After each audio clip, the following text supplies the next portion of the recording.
I sort of put together this presentation. It's going to take a look at the arc of some of our work and tie in some of things that we've been thinking about with regards to immersive storytelling.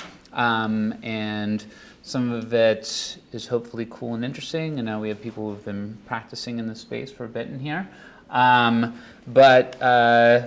We are an experiential studio based out of Brooklyn. This entire sort of description of our studio has changed so many times over the past 4 years. Like, we're a creative studio, we're an immersive studio, we're an experiential studio, we do VR, we do AR, we do XR. This is our current description, but a lot of what we focus on is especially immersive storytelling in terms of how they translate between physical and digital spaces, or across bodies and virtual spaces. We've sort of come a long way from even when we spoke here last, which was about 3 years ago. But at the sort of forefront of our practice, we consider ourselves exploratory. We like to use new hardware, new software, and platforms.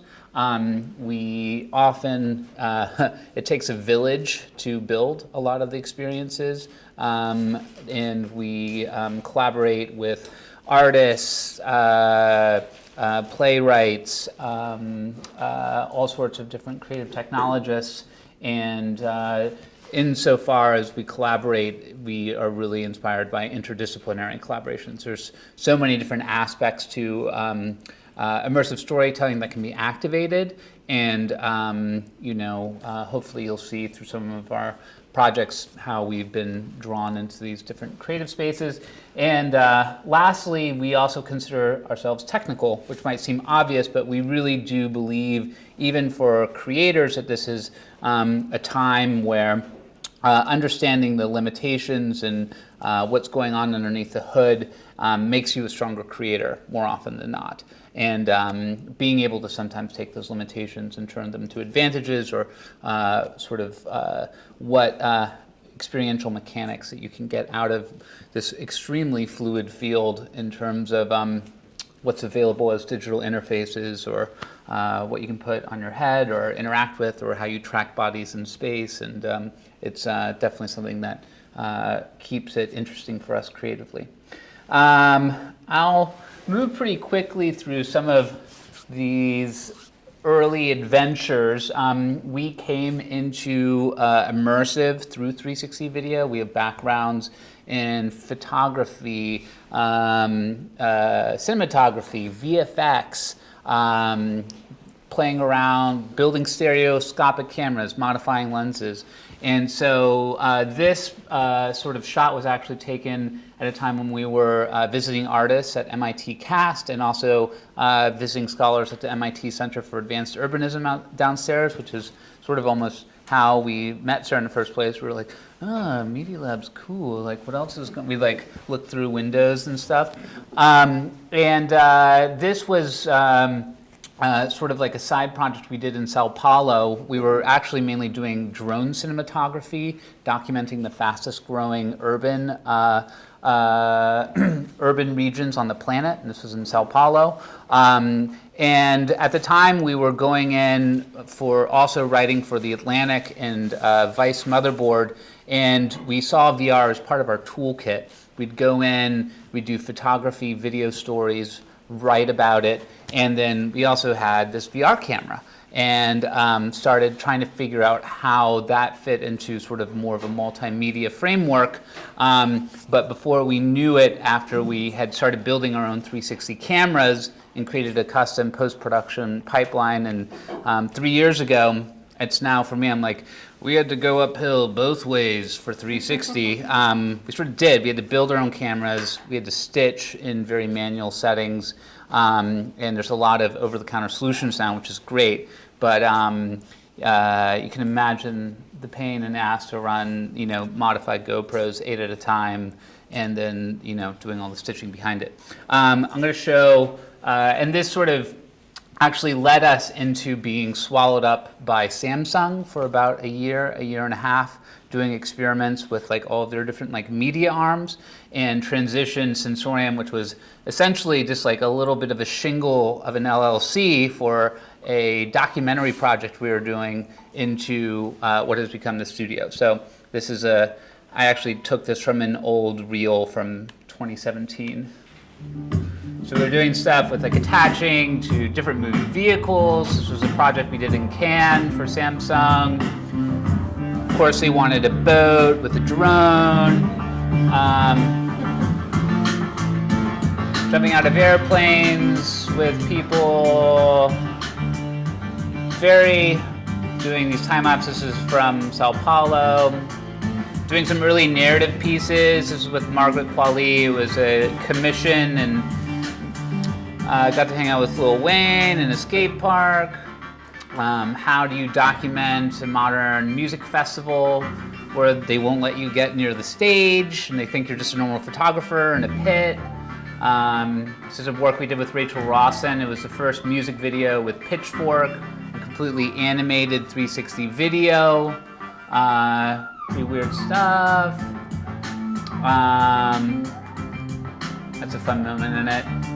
Working with Childish Gambino for documenting some of his immersive installations, animations in 360, and weird music videos with dance. And we were, just going out there and trying to figure out what we could do with the technology at the time. I think this would probably be, most of this is pretty obvious, but being immersed in these hardware and VR is powerful. It affects people cognitively, how their sentiments about the subject that's being shown, and very aware of a lot of work that's showing the physiological reaction that shows that being in a VR headset is very more akin to real life cognitively than it is to watching a screen. And started making us think more about what are narratives inside of for immersive storytelling. Can feelings be a narrative rather than what we consider a more normal written linear story? And of course, constantly grappling with whether or not we believe in the empathy machine, or is it a form of escapism, and what does representation of subjects mean in a documentary sense, and what type of bridges we're building. And quite frankly, also just like the sheer spectrum of human reaction that you'd get out of putting somebody in VR. In many ways, there's, there hasn't been a consolidation of how people engage with this medium. We all know how to sit in a cinema and watch a movie together. And we all know how most of the world now knows how to interact with a touchscreen or a smartphone device. But VR is still entering the stage where it has a profound physical effect and understanding of what you can do inside of it, or even dating back to the earliest 360 experiences where you'd actually have to spin the chair for the person so that they understood they could even look somewhere else.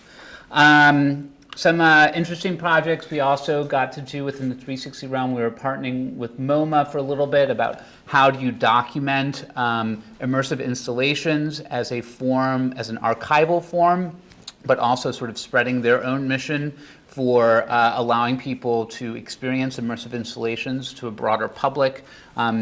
This was a super interesting early immersive media project from the mid-90s by Teiji Furuhashi, which actually had motion sensors and 8 spinning projectors. It was like a huge effort for MoMA to restore it, and then they were like, wait, how can we document this in a new way as well? And they put together all these different components, updated it, and then we created a 360 film that also included a voiceover of a conversation between him and a curator from the 90s.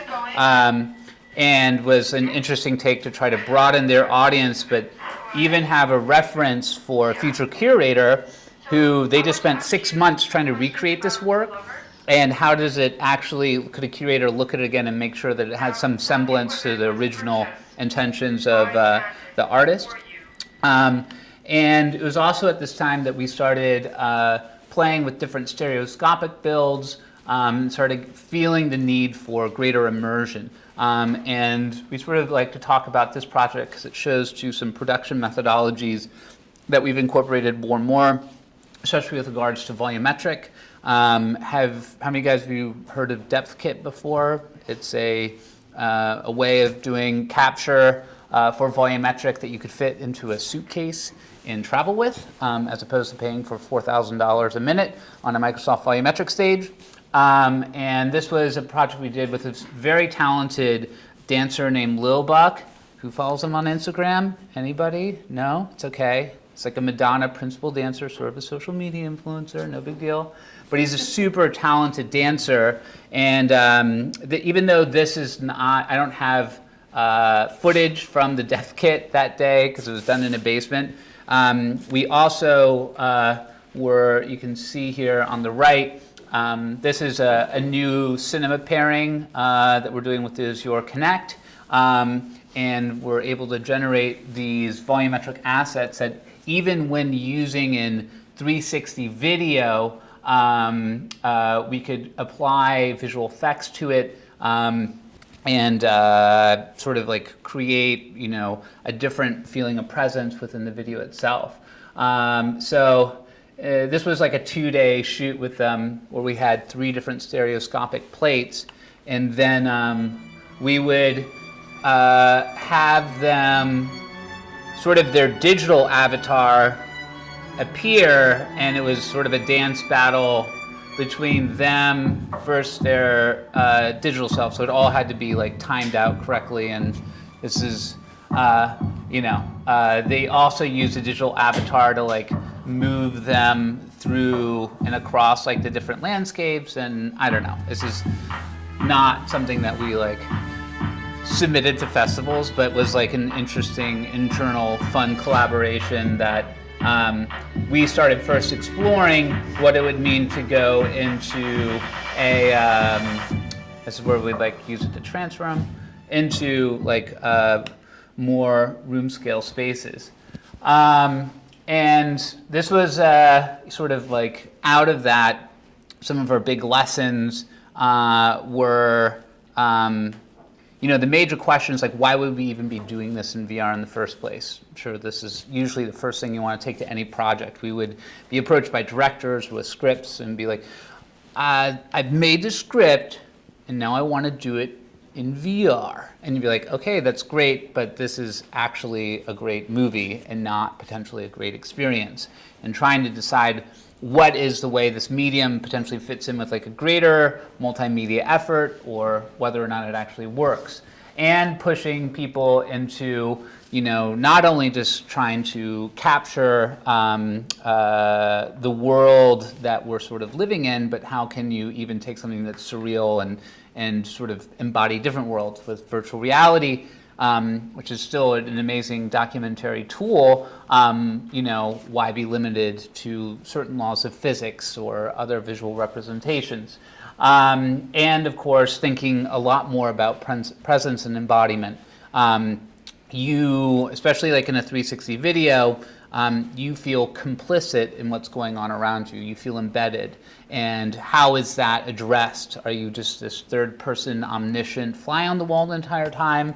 Are you addressed in the experience? What's going on? And then of course, like how do you guide somebody's attention when they have sort of this first degree of agency of just being able to look anywhere within the scene? And sort of how does that move from us who come from like theater and cinematic backgrounds, move around these new principles that we're very used to in terms of observing and understanding stories. So I always like to show this one clip as a way of demonstrating what might not be possible in terms of creating tension, establishing character, and marrying these great cinematic moments. Is how could this be created in VR? And maybe it couldn't. Your ability to do jump cuts, to keep punching in to match a timing with music, all these storytelling tools that we like from cinema are suddenly not there for you in the same sense with 360. And how does that change the acting? How does that change the pacing? And in many ways started bringing us into sort of a more theatrical world. No spoilers. Sorry, guys.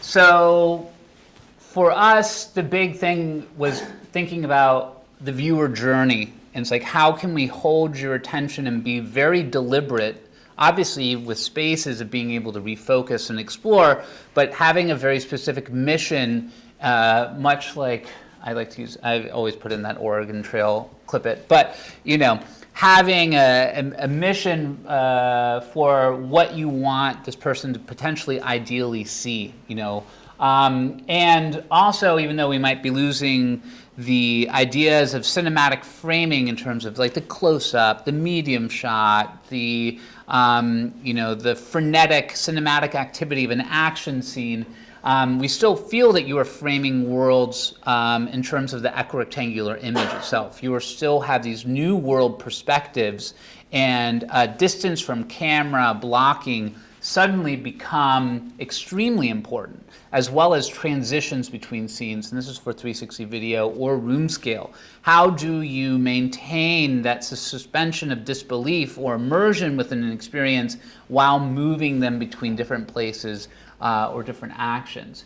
So perspective, thinking about your experiential role, how do you transition through them? And of course, there's always great ways of directing attention using lighting design, sound, hearing things that you don't see, spatialized sound. All of this is something you need to think about in terms of creating a viewer journey. Quite frankly, I think 3 years ago, we'd come in mainly to even talk about this project, which was called Lincoln in the Bardo. It's directed by Graham Sack and adapted from George Saunders' Booker Prize winning novel, The Lincoln in the Bardo. It was the first fictional commission by the New York Times, and we sort of were trying to translate. I mean, if you read the book, it's one of these things like, oh wow, this feels like an experience. In some ways, you could imagine it as an experience. And so we tried to create that story world in this 10-minute piece. But this is our first major 360 production outside of a lot of the fun things we've been doing. And just had to be super deliberate about going through a script and creating a blocking for this viewer journey. Starting with, this is a scene where Willie, who's the ghost of Lincoln's dead son, they're sort of embodying this graveyard where all these ghosts who are still attached to the world are like still coexist. It's like they don't know they're dead yet. And it starts with Willie in the tree, and this is Lincoln's big entrance, who's going to visit the body of his recently deceased son. Lincoln appears in a silhouette. 10 seconds. Willie runs toward Lincoln, passes directly through him. All of this was stuff that we thought about very deliberately before getting on set. Lincoln pauses, debates whether to enter crypt. Lincoln enters crypt. And then all of these different ghosts sort of start appearing around you. So I'm going to show this with an equirectangular, like punched in again a little bit. So there's Willie in the tree. And there's a light shift. And then the shadow casts all the way up towards the crypt. It's sort of, you could catch your eye even if you're looking this way. There's a moment of him walking toward. The timing of this was super difficult because we actually shot this on a green screen, all the ghost parts later. Is this wrong? Unholy. Thinking about the distance of his mark so you could see the expression of his face. The entering in of the crypt. An unprecedented occurrence. And then starting to have all of these other ghosts sort of come in around you that makes you suddenly feel like you're part of a crowd and sort of almost helps establish what your role is in the piece. I won't go into too much detail, but this was a real pain in the ass to shoot because we actually only did one night on location in that cemetery and then spent 4 days on a green screen shooting all of the different ghost parts so that we could treat them with visual effects. So we actually had to map out the entire location, the crypts, and then recreate them on set so that we could get proper distances and would roll. It only split up into like really 3 different parts, shots on location, each one being about 3 to 4 minutes, which also means you got to use actors who can hold a 3-minute scene, which doesn't often come from cinematic actors. You'd be surprised how many. We'd sometimes work with cinematic actors or people just did movies and they're expecting to be able to take, shots from different takes, the A cam into B cam, read my line to me. And all these things are not available to you when you're trying to get a perfect 4-minute shot. So we had to piece this all together and then put it back together in post. And it was about 400 different components that made up the entire piece. Will I do that again? Maybe. But it worked out very well within the context of this experience. But spending that time thinking about the viewer journey so explicitly helped us, and obviously we had to respond to things on set, but it puts you in a place to really understand the piece, bring it into context on location, and in a larger production, you can sometimes calculate how much money you're spending per minute, and you got to be prepared to go in and try to execute a specific vision. This, of course, sort of got us more excited. At this time, we were starting to get more excited. Of course, you have this first degree of agency in terms of your view, but there's also the unfulfilled promises, like I actually want to move in the space. I want to interact with the space. And we started working more in game engines, even though we'd come from, we are not skilled programmers, but we do come from a technology side of a chance to start working with just a very rich community of developers and creative technologists in New York to start building room scale pieces. And suddenly you're dealt sort of a new, once we were sort of, we're doing this weird combination of cinema and theater. Now there's like a third circle in the Venn diagram, which is game design, and a rich sort of field of thinking about interactivity. How do you teach somebody how they can interact with your experience, and what are those parameters of agency within a spatial environment, within a place you can move. We were also super interested in how you make things that are virtual but are also social. How do you interact with other people in virtual spaces? And we'd been starting to do some experiences where, quite frankly, even the most simple art and interactivity, if you were there with another person inside of it, just made it that much more compelling and sort of incited you to explore more if you were doing it with somebody else at the same time.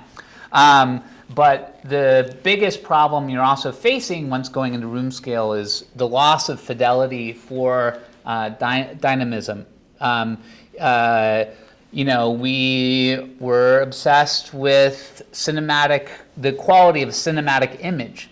And all of a sudden, if you're dealing with real-time graphics, you have the inability right now to still have completely photorealistic environments based off of photogrammetry, volumetric, or other capture technologies, which we still want to, work in. And so you're still sometimes dealing with a glitchy world that can be deep in the uncanny valley, and trying to find ways to take the limitations of potential capture technology and incorporate that into the design of the art and mechanics of the experience. So you're constantly doing this balancing act between fidelity and a dynamic experience. And that's where we're especially understanding the technical side of things can help you shape and direct a piece. So one of the first real attempts that we had of bringing interactivity and a room scale experience to a documentary effort was a piece called Zikr that we did with Gabor Aurora, where we were capturing Tunisian Sufi rituals and allowing you, along with 3 other people at the same time, to participate in them, and moving between these 360 environments with the rituals and then into these 3D worlds for these interviews. And we felt that the subject in and of itself was super important to experience in an immersive way, and to have the feeling that you were participating in the rituals sort of made you feel closer to the subject. And, obviously, I don't think, too many people are obsessed with the objective nature of the documentary mission as much anymore. We're living in very truthy times. But we still felt that this actually created sort of a better connection to the subjects that we're trying to represent in Tunisia and sort of a post-Arab Spring society. So I'll show a trailer for this. Has some BTS. And you see 4 people in it at the same time at Sundance.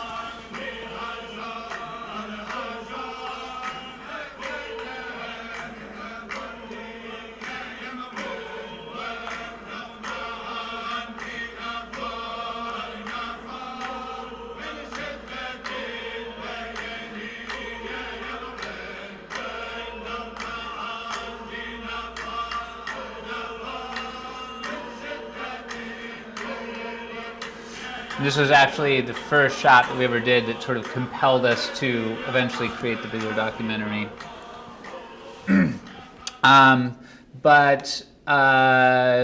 We'd actually gone back out there to do the main capture for the production, and we knew we were going to do 360 video for the rituals and to maintain sort of that fidelity, and also the fact that we only had, getting into Tunisia with a lot of equipment at the time was not, I would say, smiled upon, and they actually took all of our lavalier mics. They saw them as potential spying devices and whatnot.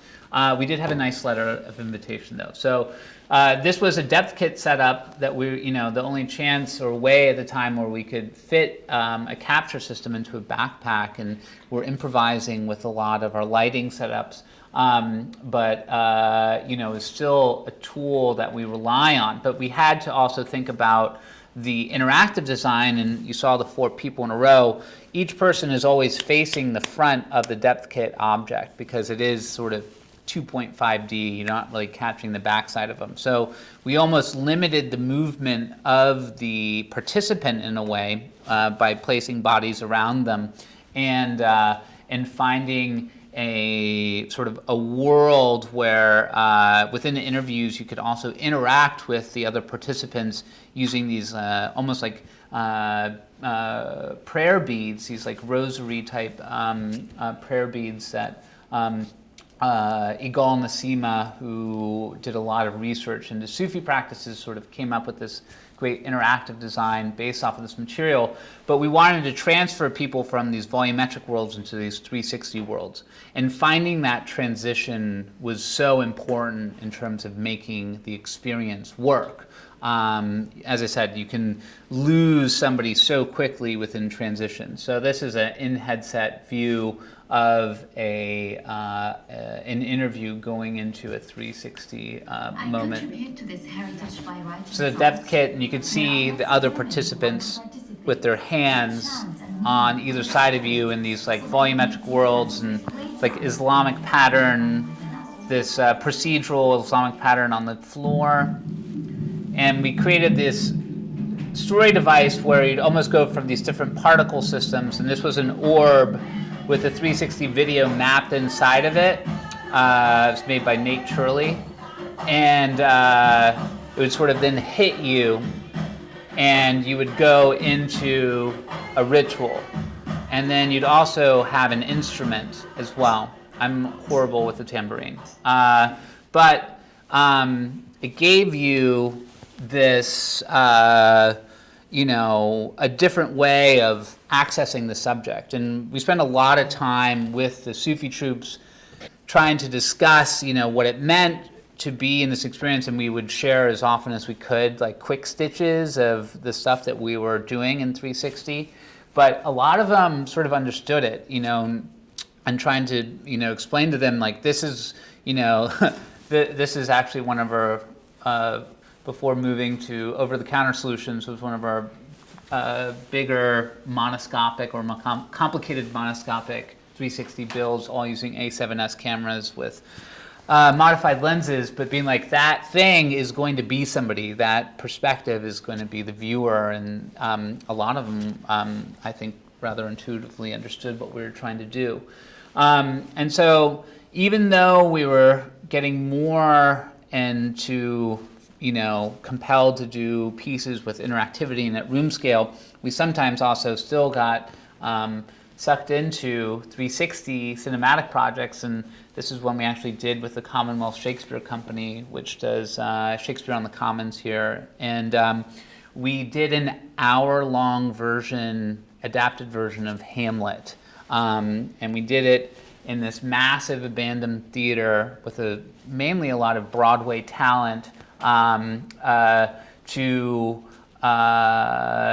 recreate Hamlet in an immersive sense where you were actually cast as Hamlet's dead father's ghost, and the world was built in a way where you, even though we were on this like linear 360 path, that you still had the ability to feel like you were present and that like you could interact with the world, and it was sponsored by Google, so it eventually had to work on the YouTube platform. This we sort of did through visual effects that was using depth maps out of the jump system. And in a headset, we do all these things where you felt like you were pushing in on them, and when you like revealed yourself, obviously you wouldn't say the words. We worked with this guy who does all the Nova documentaries, has this like crazy deep voice. What's his name again? I just ran off the top of my head. But it was a really interesting experiment in terms of trying to push as much as we could within a cinematic medium still, where you didn't have the possibility for interactivity to feel like you're constantly being drawn in these like intimate moments. I love, oh dear Ophelia, that I love thee best, oh most best, believe it, adieu. Thine evermore, most dear lady, whilst this machine is to him. Hamlet. Or we would use reflective devices a few times through, so you almost got a sense of yourself as well. We would like reshoot the actor on a green screen on set to pull him in, it was a big effort. This is actually showing some of the depth kit, but this is also an interesting way of starting to think about 360.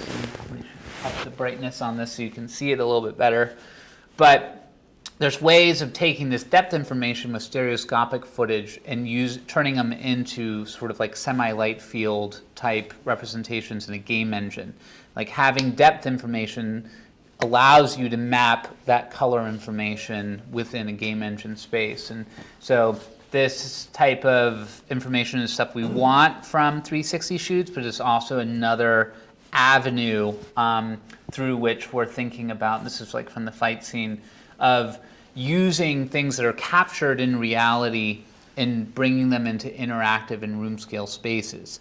We still feel greatly compelled to go after things not using CGI, but what can we take from the real world and how, and bring them into the game engine environment.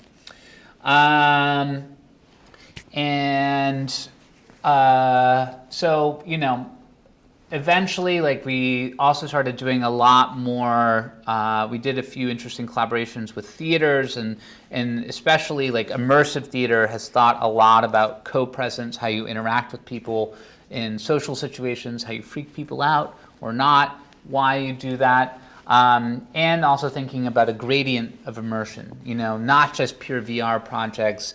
What is it like to, move between sort of like VR and AR, have this ability to have a more dynamic mapping of digital information onto a physical space? How do you combine those two? And even as well, how do you even like tap into an ever-increasing sort of, I think, is going to drive a lot more immersive spaces, like the encyclopedic and archival potentials of the internet. How can you get into vast stores of information and data, or use them as inspiration for pieces as well? This was a project we did at Tribeca in 2018 called Objects in Mirror Are Closer Than They Appear, that was brought to us, at least the name, by Jeff Sobel, who's this very talented playwright and performer who really insisted on using the longest name in the program. We created these AR headsets, custom-built AR headsets, where we were getting mobile devices into antique stereoscopic viewers, other sort of novel objects where they could sort of open up a world for you on top of the installation. But this entire project started with a collaboration with Jeff and Graham Sack again, who directed this 360 video as well, where he'd done this play called The Object Lesson, which is this amazing solo show. It's like a meditation on objects, based on how you interact with them, bringing up memories or attachment to the physicality of things in this crazy overstuffed warehouse type setting where all the boxes are also curated, like in terms of placing together things by themes. It could be like teenage angst, and it would have like a Nirvana CD and a half-smoked cigarette or something, and or it's just like blue things, and this is filled with blue things. And we, especially in these situations, we're not trying to just, it's like, okay, you have a show. We're not just going to put a camera down in the middle and now do the show. It's like, how can we translate the intent of this piece into a 360 medium? So in this sense, the experiential design was meant so that you would actually feel like you were the objects that he was interacting with from the play. And so I don't know if you see the camera there on the shot on the right, but this is one in which we were actually attaching it to a rotary phone in order to make it feel like he was dialing you. And so these are a few different clips from the 360 experience. Okay, let's see, written invitations, writing creative, writing instruments, writing machine. And the arc or story of the experience is odd, but it's about sort of his trying to find somebody or reconnect with somebody and how it doesn't work. But you were the objects in terms of the perspective of what he was moving through the entire time. But I was hoping to invite you over for some dinner. Oh, no. Come on. You drink wine? You want a glass of wine? This is a really nice bottle of wine.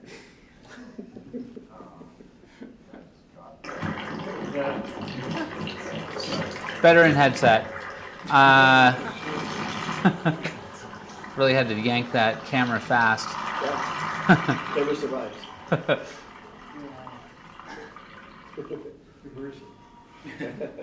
Yeah, but it was the thing turned into this chain of you feeling co-present, and even if the narrative, he drew upon certain parts of his play, the object lesson, It's been so long. but in the long run ended up coming up with this shorter narrative where you felt embodied within the objects in which he was playing with. So we then thought about okay, when we were getting, this is in 2017, the AR like backends really sucked back then, but we still found this way where we were doing pass-through video within the mobile device so that it became like a way to look into the world and interact with it. So we recreated a lot of the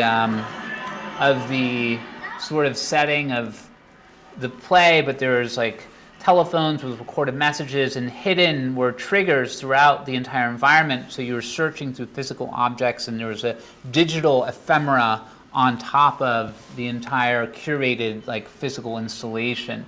And we also feel that, I mean, my head is mainly filled with memes now, but we do have digital attachments to them. And this person's looking through a portal, and we created these portals as well, where it would be triggering, and it's not perfect, like somebody moved the painting a little bit, but if you cross through these barriers as well with the headset spatially, it'd also turn into like a 360 hit all around you.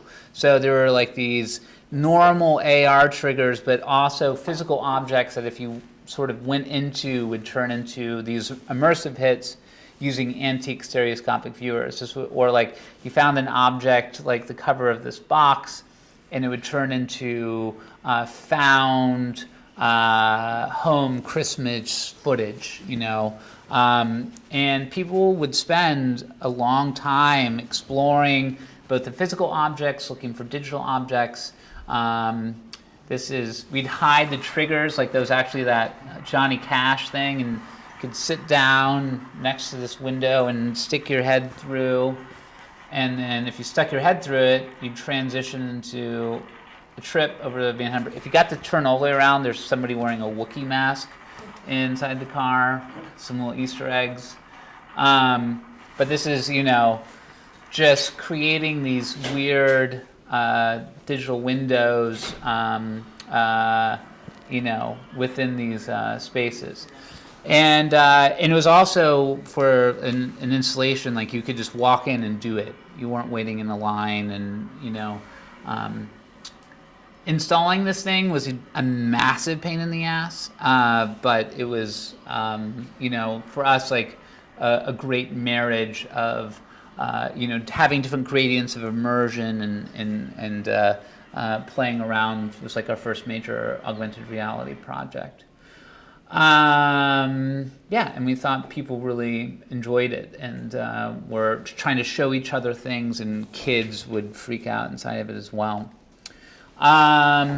And this is just a little bit of the project that we just showed at Sundance 2 months ago called Metamorphic. This was a really fun project to do with Wesley Alsbrook, who's a super talented quill artist. She was one of the first artists to, I mean, she was at Oculus Story Studios when they were building quill. It was sort of almost built so that she could make Dear Angelica. Has this savantish ability. I don't know if you've met someone who can just like go into tilt brush a quill and just like, oh, I get this, and just like paint worlds, and you're just like, I don't know how your brain works to do that, but it's cool. And she's also has a very keen sense of experiential storytelling, and then worked with Ellie Zananiri to come up with a back end where we could save all of the metadata that came from her creating in Quill, like the stroke order, the time of stroke, all this information that is saved, but then lost if you're just trying to export as a normal FBX. And embedding that within sort of a custom file format, and then Ellie would write shaders in Unity to access that information in order to animate the assets. And not only animate the assets, but then also allow us to rig her creations to you as a fully tracked body within the experience, with sort of like the underlying mechanic where we wanted, if you interacted with other people or other objects, you'd actually leave traces of your aesthetic on other things and between each other. So it became this interactive mechanism where your body was almost like a vehicle for creation in a strange way, and felt like you had a body that could shift and change, and really were pushing to play with your sense of self within the experience, and show a trailer for it. And really excellent music from Tim Fain as well, as a talented composer and musician. But you can see how these are sort of a way of animating it all through through how she originally painted it, and it also makes it a lot lighter on the back end. And we could control how things were painted in and painted out. And she created two different worlds in which you could interact with. And this is what one of the avatars looks like. And we were very purposely ambiguous with this trailer, and I'm going to dive into sort of what the experiential arc of it was, but spoiler alerts, there's some things that happen on the back end that you don't expect, that we built into the installation. And so for Sundance, and this was really a milestone for the project. Festivals, usually you find out, you get in, and you're like, oh my God, we actually got to build this. And we got 3 months to do it. No, but we actually had this is compared to other Sundance projects, we had it in a good place, had a solid demo, but it was still a sprint. And we made some decisions to do it only for 2 people, although we were hoping to find ways of doing it for more, and with full body tracking, use of Vive trackers. And we actually, for the first time for an installation, went with the Vive wireless, because being unattached from the wires was super important. But we would bring people in, and they would come in from separate entrances and have this curtain drawn across the center. So you sort of knew there was another person, and there's another person at her back, right behind you, right behind her. Not the docent sitting in the corner, but you'd start not knowing whether or not you were going to be able to interact with the other person. And the first minute or so was a bit of a reveal of who or what your body was. You're sort of up against this mirror, and you see yourself get drawn in, and you understand that you're embodying this painted avatar. And then after that minute and a half, like the rest of the world start drawing in, and we would pull the curtain at that point. And so there would be this major first moment where people would recognize that they could see each other, or that they were in the same experience, and then the approach of discovering that there was no longer a physical barrier, and sort of the joy of interacting, or a complete fear, that did happen a few times, of interacting with somebody in a virtual space. Eventually they would have this larger area to roam around with and interact with different objects. And then within a headset, I'll show you a clip from within headset, we would start introducing like animated avatars within it. So you would start almost losing track of where your partner was, or what was, a real physical manifestation versus a virtual manifestation of these characters. And sort of created these really fun moments where they'd be passing through you, and one of those other 3 is one of the other humans in the space. And of course you give them some dramatic music, some nice art, people are starting to, I feel like, really open up inside of it. We did have 1 or 2 where someone was just like, I am not interacting with anybody, real or physical. And the animated one would come up to you, and she literally went running to a wall screaming, and we took her heads off, like, are you okay? She's like, oh no, I'm great. And then she put it back on, but refused to interact with anything that she didn't really feel like had a corporal or non-corporal presence. I mean, it really, there was no wrong way to react to this piece, of course, but it really brought out these different ways of how people feel about and the comfort levels of interacting with other people or digital agents within a virtual space. And this is when they say goodbye and they make their exit.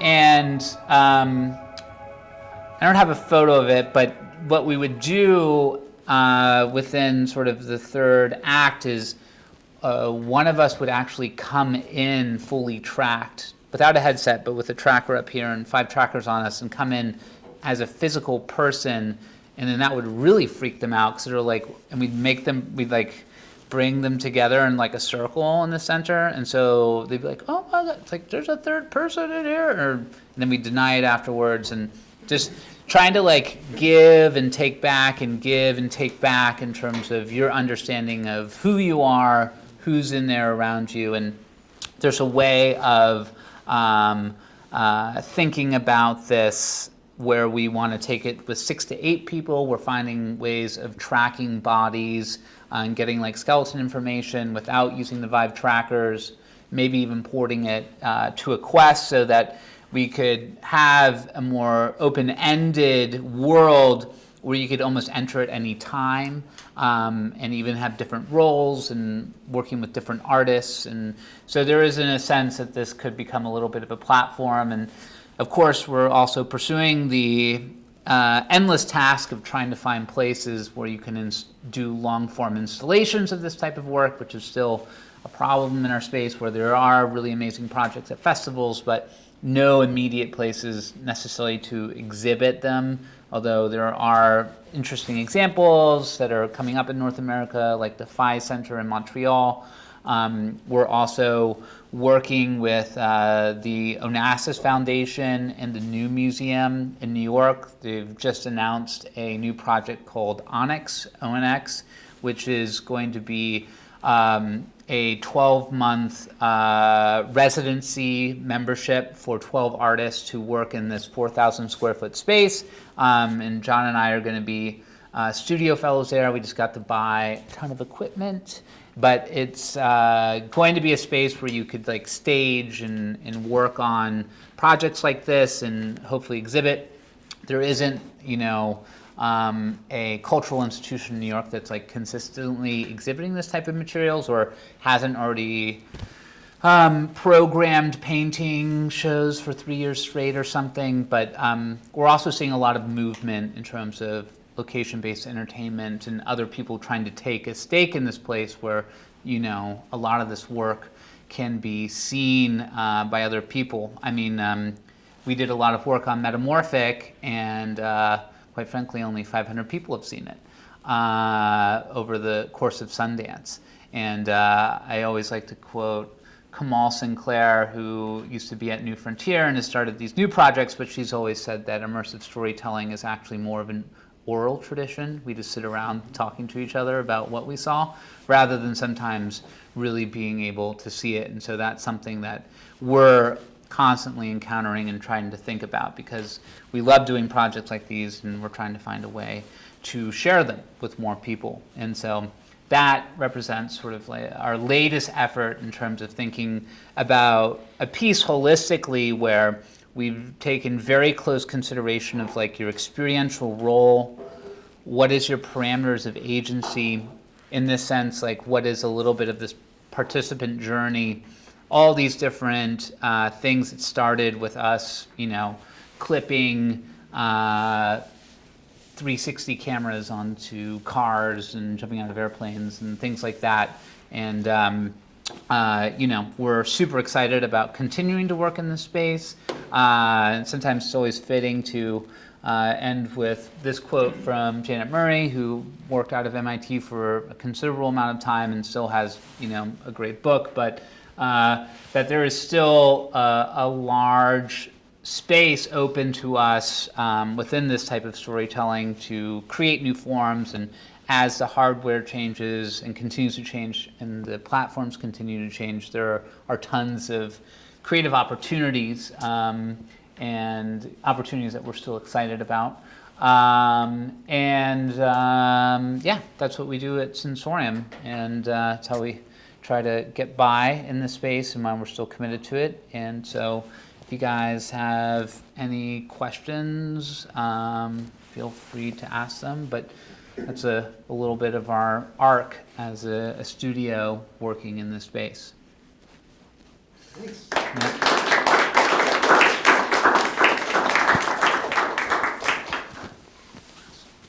So I'm really fascinated in what you're finding with users. We did work this past info on mostly primarily your experiences, storytelling versus story finding.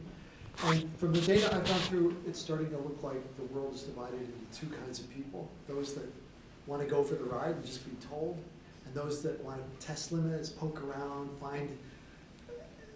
So what's your experience with that? I liked it, especially in the objects in a mirror, AR piece, used the word exploring a lot, and the whole space was designed for that. What did you make of user experience? Was it consistent? Were there different types of patterns in how people interacted? Yeah, I mean, one of the things is that presenting in Tribeca, it's a great honor to be there, but it's impossible to see everything. So you have like a person that will go in and knows they have to sign up and try and get to see everything else. But we wanted to forego that. So there was no line, there was no sign up list. The whole idea was that the installation was kind of exploded outwards, and there was an area that you could explore even when you were outside of the installation, because we had one of the end spaces. So there was like a catalog of index cards that you could go and find, all these. We found that like children spent the most time there, just because there wasn't the object of or the barrier of putting on the headset. There was a lot of kids just like digging through boxes, and we saw parents pulling the kids away, being like, "Oh, we got to go to the next thing now." There was also a lot of older people, that probably didn't want to spend as much time in a headset, that were really exploring the space. And because the gesture of just putting the stereoscopic viewer up was a lot simpler, people didn't feel constrained. So I think that project in particular invited people to explore this in a really new way. I think that's probably why we keep using the word explore. Yeah, but there's definitely a lack of understanding about what to do or why you would even interact in the first place. I mean, we're coming from multiple generations of passive media, and that's not to say it's I can sit down and watch 8 hours of Netflix on a Sunday. I still love cinematic storytelling, but it also engenders, there are audiences who do not want to interact. They want to be told a good story, or feel weighed upon in terms of exploring. But there's also, I feel like, new generations coming who want that interactivity. And gaming is a bigger industry than Hollywood now.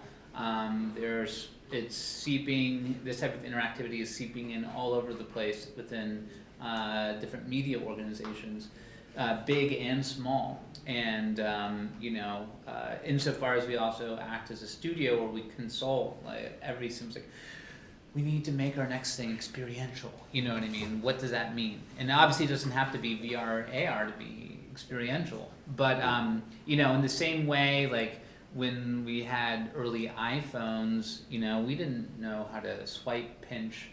This seems so intuitive now, like a touchscreen, and the gestures that we would use to access information. It wasn't like that with iPhone 1 or 2. It took a decade of use and billions of users to establish that. And I think that more and more people are going to start working with experiential technology. It might not be entertainment, could be in education, could be in training, could be through health, all these other industries where you're actually seeing a lot of investment right now, where it's going to permeate different parts of our lives, and we're potentially wearing some sort of, in 5 years, some sort of glasses device that's actually works and is cool, that's connected to our phone. I don't want to just see a square photo anymore. I want to see a 360 photo because it works better with my device. It's I also think that these devices are coming because a lot of tech companies, they need another 50 years of planned obsolescence. We're sort of hitting max Mac cell phone. Like, I mean, iPhone, like, even Apple's been super lucky that iPhone 11 has done so well, even just because it has its own nifty new little wide angle lens. I love it. But there's a lot of fear. Like, the iPod stopped selling, they got the iPhone. iPhone is sort of hitting Mac's iPhone, you know, and the iPhone 10 and 11 are comparable devices.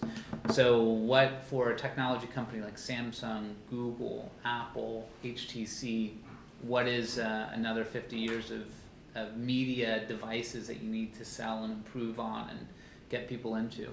I mean, I don't think this is the future, you know what I mean, is us interacting, it's my precious, Yeah. but like, of interacting with small screens. And the keyboard and mouse is, I don't know, 80 years old now, 90, you know? I'll type for the rest of my life. But like, that is potentially not the interactive, you know, interface of the future. So I think it's coming. How it enters your life might be very different, but there is still a lack of cognizance of potentially what to do when you first get in a headset. And that's why actually, like, user design, like user experience and interface design is so important. When you have an interactive experience, how do you let them know how to interact with it comfortably so that they trust you as an interactive designer or a director or creator? It's like I go into an experience, I don't know what to do, and I feel a little bit lost, like, you've lost me, I'm gone, you know? And how do you bring them in and let them know comfortably how to interact, and then do it in a way that is compelling, is, you know, something that we're always trying to find. That really comes down to like onboarding, you know, as the 4-person experience sticker that Matthew was showing. We had the audio recordings and kind of like an antechamber before the room, so you carpeted on the ground and you would come in and take your shoes off, and you'd have a moment to hear some of the prayers that you would then be hearing in a headset. So even before you were standing in a circle with people, you were hopefully open to what you were just about to get immersed into. So I think onboarding is another important part of it. And maybe another category of that pertaining to your question is like the story breakers. I always find that people go in and are trying to just like catch the limit of what, you know, the hardware will show. And so we also really trying to find the experience you really enter into it and know what the boundaries are for you to play in. You have been mentioned many times about hardware, right? What kind of hardware do you kind of use to create, you know, this kind of scenes? It's really powerful GPUs. I mean, most of the work that we do and our collaborators work in Unity, and we work a lot with the Vive Pro headset, just because the lighthouses that they just like much easier to like cover large spaces for tracking. For accessories to and they have a lot more fun accessories. You know, we used mobile devices embedded in things. We picked the hardware that's gonna like best allow us to get our experience installed. So we're totally agnostic. I mean, we're really interested in the Oculus Quest right now, just because of its ease of use, and we're getting rid of the wire is so important, but you're also dealing with a limited computational power, and so we're constantly weighing the plus and minuses of these different headsets. You know, we like the Vive Pro. It was the first time we used the wireless attachment, which is amazing, but you know, it would drop sometimes, and that severely affects somebody's experience. It's not like 100%. And so there's a lot to be desired from a lot of our hardware solutions, but we're constantly trying to see what's next and incorporate that into how we think about our experiences. I'm curious to follow up from that. So with 360, there is kind of this distribution, you know, slightly more ease of distribution, let's say. Yeah. Whereas with volumetric, right, this is in this kind of weird place where you could technically access some volumetric experiences through the Oculus store or whatever, but obviously that's a big unknown because you don't know what your user space is like and so on, if it's, especially if it's a room scale piece. So have you guys experimented with that, or what are your thoughts on For that? distribution? Yeah, distribution of volumetric Well, experiences. I mean, MK2, the French distributor, started building these like, I don't know what they would call them, but these like play area. I think they had these pods that would be like 6 users at a time, and it was just these kind of like subdivided stations that would have That's five. like location based. Yeah, exactly. So it wasn't something that you could install at home, but it would be something that, you know, similar to the model of like a cinema. It's the idea that you could go into like an IMAX, and you know, next to the theater would also be this other way to try VR. But out in the wild, that stuff has all pretty much failed, you know, dramatically. So like, are you guys thinking at all of Well, distributing any of your volumetric work? The room scale ones, I mean, the major room scale ones that we've done are Zikr and Metamorphic. Zikr was built on a pretty custom, now antiquated networking backend. We are still seeking a bit of funding to try to translate that so that it could be a networked Quest experience where you don't have to be in the same room with other 4 people, but basically you like zoom into a lobby, you know what I mean, and then are paired up and ready to go.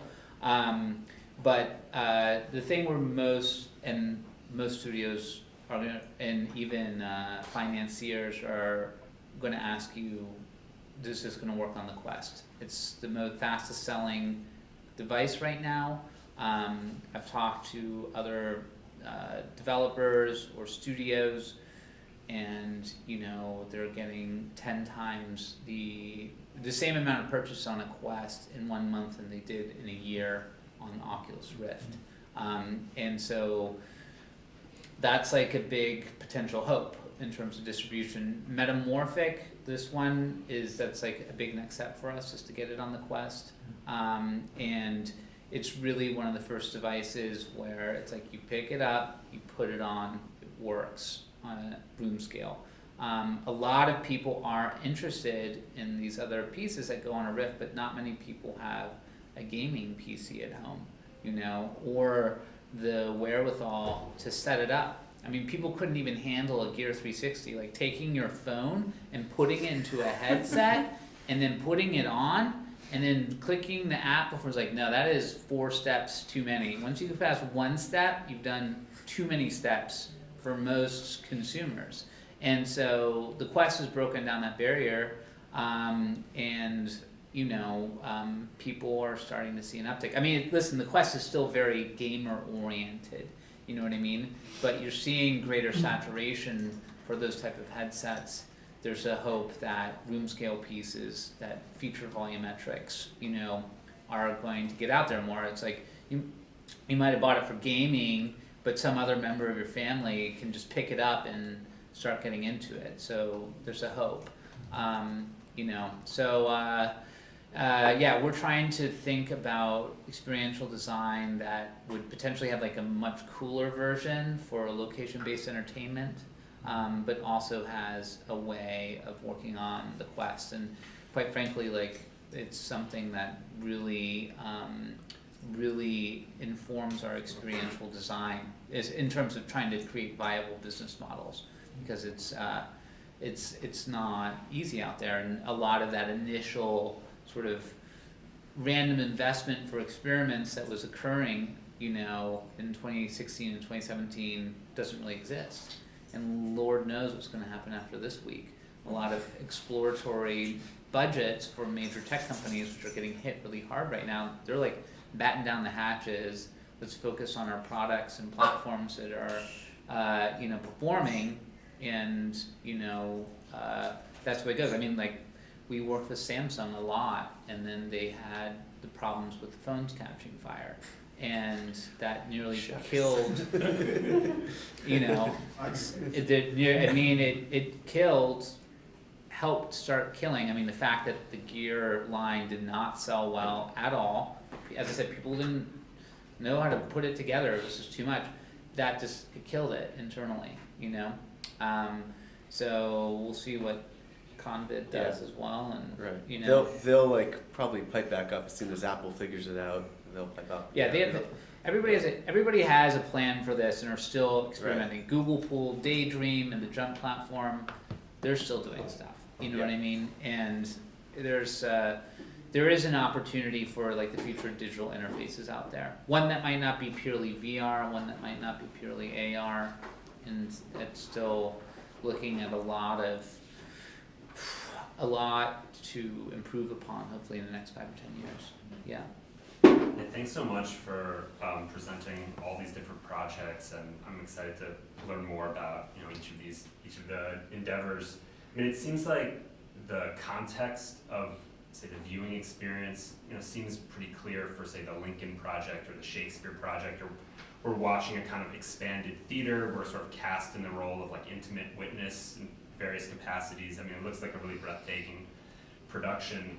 But for the, say, like the Zicker project that you guys are working on, I'm just sort of curious and would like to hear maybe some more of your thoughts about, just maybe some issues regarding the context of how viewers, the audience is supposed to be encountering those rituals, what one might need to know. I mean, it's not a pure form of entertainment or spectacle per se, or how you might imagine that kind of a project to live in educational context or religious context, because it seems like a bit different than the kind of viewing experience one might have when looking at like a production or a play that we know is as such.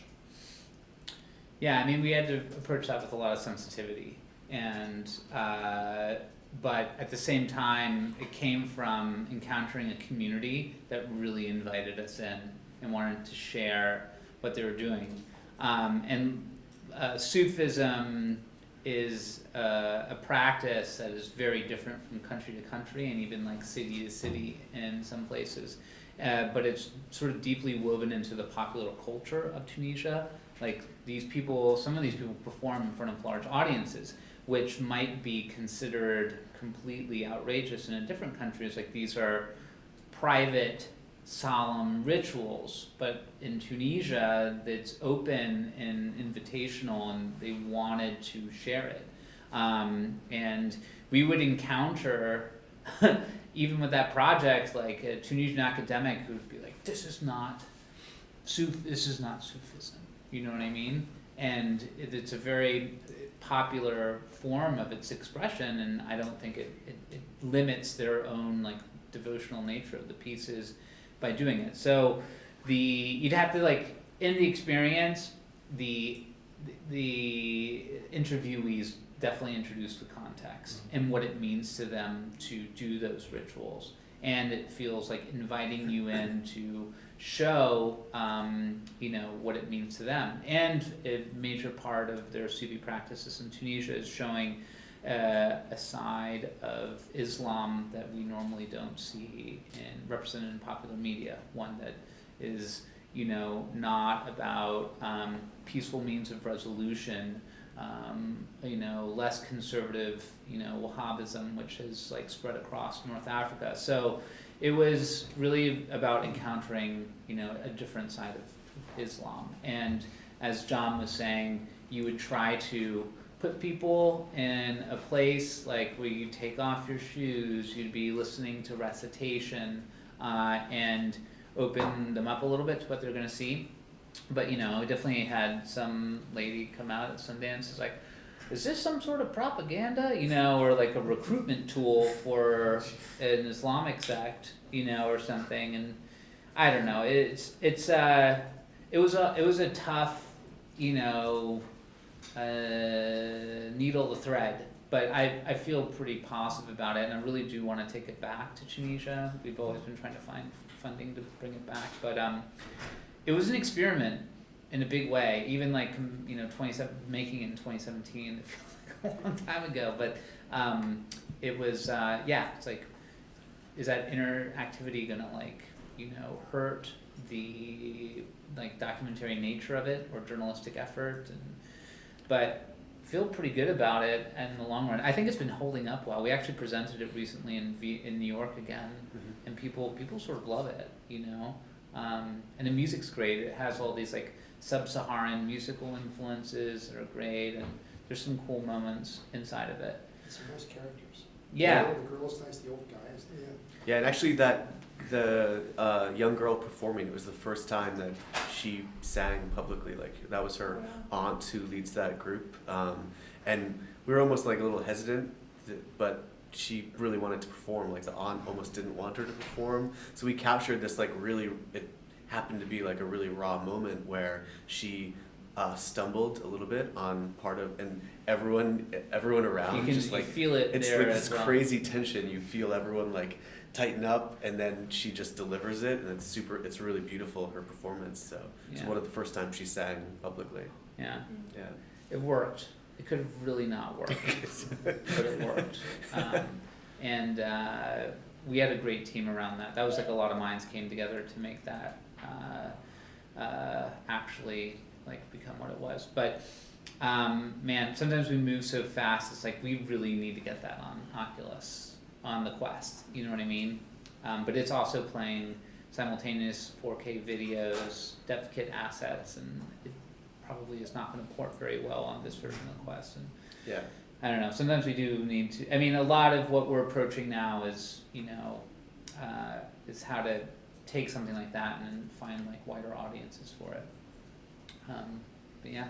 Oh, I'm just curious about how you measure success. So definitely many not by cool- number of people viewed.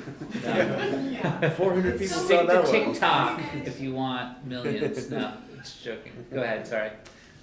I was just gonna say. Oh, how do you what just measure said, like, success? it's a lot of cool, cutting edge, experiential sort of projects. Yeah. Clearly, it's not by audience. Is it? By being And able it's so to. expensive to put these things together. So how do you know that a project is really like doing what you wanted it to do? Whether my mom reposts it on Facebook. No, I think that's something that we're having to redefine for ourselves even now. I mean, there was really this, the excitement, and I think like the festival circuit has been like amazing, like in terms of meeting other creatives, getting industry contacts, like hanging out more with someone like Sarah, and there's an amazing community around that, and this is a platform. But success for us is now really going to have to start translating more into financial success as well, and being able to take things that we've done a lot of work on and finding wider audiences for them. I mean, I think we're always going to want to try to find new ways of telling stories using hardware. I mean, I guess it's like getting congrats within the community feels great. I mean, I'd still keep doing it even if 2,000 people see it, It's just such a compelling medium to work in right now that I just want to do it. But we are feeling more urgent about the need for the community to grow, to get more, creators, having different ways of reaching public audiences, and finding support for new work. And so it's something we're trying to take more seriously, and we're like thinking about with that Onyx, effort that we're doing with the Onassis Foundation and New Museum. It's really a space where we're trying to show cultural institutions how you can exhibit. I mean, it took like MoMA 60 years or 50 years to get a cinema in it. Is it going to take 50 years for them to have a proper new media room? Maybe. But, we're trying to show that, and there's also people stepping into that space, even in New York, for location-based entertainment, things like the Museum of Future Experiences. They're trying to get spun up this summer. You also have more of these like crazier type burner experiential spaces like Zero Space, and they're looking to install, new media pieces that are like transcendental and, doing cool things, and the public are going to these things. They want to see them, and they're willing to pay money for them. And so we're trying to, find different ways of getting engaged and being a way to tour a piece. And the Phi Center in Montreal is also doing a lot of great work in terms of like trying to establish an institution that has staffing that knows how to run the project, and are creating a name within a city. It's like, you go there to see good experiential works and also installed correctly. And having that, sort of consistency brings people in. Yeah. So, But from like a production company standpoint, we've done everything wrong, you know, like, but all of our friends that were successful in this space early on, like they're not around anymore, because like we just never scaled up and had people like, you know, willy-nilly working on projects and spread out across, you know, many different productions. Probably because we were both just independent artists and kind of fell into collaborating, making these projects together, and then we realized that we kind of needed to have a production company and, you know, professionalize our work a little bit. But during the during the famine moments, there were feast moments in the beginning, but it's more like, you know, we kept it really nimble, and which has allowed us to kind of take on 1 or 2 festival projects like this, you know, every cycle. And I mean, we were trying to build Metamorphic since like 2018 or something like that. So it was kind of like a dormant idea that we knew would gather steam as we found like the right resources. So it was just like, you know, we have a dozen projects that are lying in wait, and we're just figuring out the right ways to like snipe them to realize them. or trick people into working on them. No, it's Which is what we did, yeah. We got Yeah. the mill to give us all this free work. You know, so kind of finding the right balance. There you go. Getting excited on things. Yeah. So the mill representative. Yeah, but it's a moving target. I mean, like, I feel personally like I could keep making these projects and showing them in galleries and festivals, and I feel super compelled. But I do, you know, we do consult with major technology companies, and there is a way that I think that you'd be surprised, like, creators are going to be able to potentially have a very large impact on how people consume, you know, new media. And, you know, I don't think there's been a watershed moment yet where it's like everyone really needs to stop what they're doing and do this piece in MR, AR, VR, except for Pokemon Go, of course. So the opportunities are there, and it's an exciting moment to still sort of like be chasing. So I don't know. I could imagine some other forms of success where it's like you create a storytelling piece or an experience that really, you know, becomes compulsory within popular culture. And so I think that will happen for sure. Yeah, it's pretty funny, like what have been the key phrases at the end of every festival where everyone's like, this year I've got to do something social, or like this year it's all about the platform. You know, it's like people, there's all these just moving targets, and then the social thing evaporates, and it seems like no one is making anything socially anymore. So there's just these kind of like weird hype cycles of when people are reading what the hot words are and trying to create work in that category. So it's interesting. I guess we're trying not to evaluate our success too much on what's out there. Yeah. Is social VR, is that an area that you two want to explore more? I mean, it seems Yeah. like you're Yeah. exploring Yeah, more absolutely. than others in that. And what is it that you think users get from that? I mean, obviously, Mhm. from the creative point of view, there's also you get more people in there, but Yeah. like Get what your does it minds really blown. enhance? No, I mean, it's, I don't know, like interacting with other people in virtual spaces is probably the most compelling way to make people want to interact with an experience. Like Mhm. discovering another person, how to interact with that person, what you can do together, it makes it more compelling to engage, quite Mhm. frankly. With the experience Yeah, overall. with the experience Yeah. overall. And it really For the plays. extroverts. Yeah, well, I mean, well, you'd be surprised, like people, you can do social experiences without being in the same room as somebody. Yeah. But it turns the medium into a more reflexive state. You are thinking more about yourself in relation Right, to that's true. another, you know, autonomous agent, you know, entity.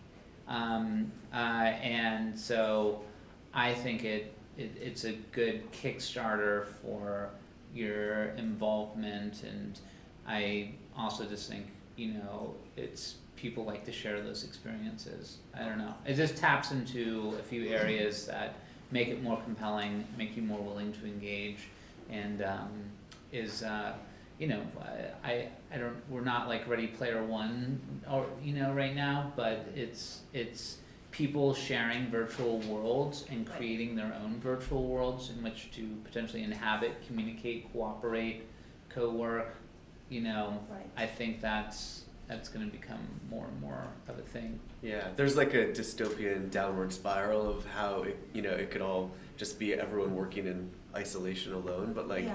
that is one of the first things that you realize when you're like in a headset is that as you're cut off, you're just thinking about where you yourself are. And I think that I haven't seen great experiences of it, but to be able to explore that space and kind of like the limits of the virtual space, I think there's a lot to be uncovered there, and I think there'll be a lot of new things like that last quote you left off with that will grow based off these like ambiguous feelings or ambiguous places that you're in, and kind of that's almost like the most fertile territory to explore because it's so different than how you interact socially. Yeah. It's like a new kind of socially. And I think we found that more even with Metamorphic than Zicker. Yeah. And Zicker was like telling this story that felt funny and like being in the rituals, but Metamorphic, Plus, yeah, you have a very structured way to interact in yeah, Zephyr. exactly. Yeah. Metamorphic in terms of being exploratory, like, it really put you on a, I don't wanna say like a ledge, but there was risk Yeah. involved in terms of like who am I and what am I gonna do in this, and we left it a pretty open plate, especially Shari really encouraged that. At first we were like, well, welcome to Metamorphic, you might encounter other people and you should feel safe encountering them, and if you don't want to encounter them, and you do need to try to give people the understanding that they can tap out and not engage, you know what I mean? But we also didn't tell them that they were gonna potentially engage, but it created this space where it was almost like a joy to run like usually you go to a festival like, oh my god, I gotta spend the next 10 days running this extremely complicated project with 4 computers networked together, running 14 trackers, 2 wireless headsets, yeah. and it's all gotta communicate with each other in order to press start, and sometimes it doesn't start. But it's a joy just because the spectrum of response that we were getting and like the moments of discovery that were happening within the experience, it's like this is where you want to be, you know what I mean? Yeah. And that's where we sort of want to go with it. And I'm not saying that you can't have an experience by yourself in VR. There's Oh, of course a ton of not. Yeah. compelling work, but for us it's super fertile ground to explore, plant creative seeds and whatnot. All right.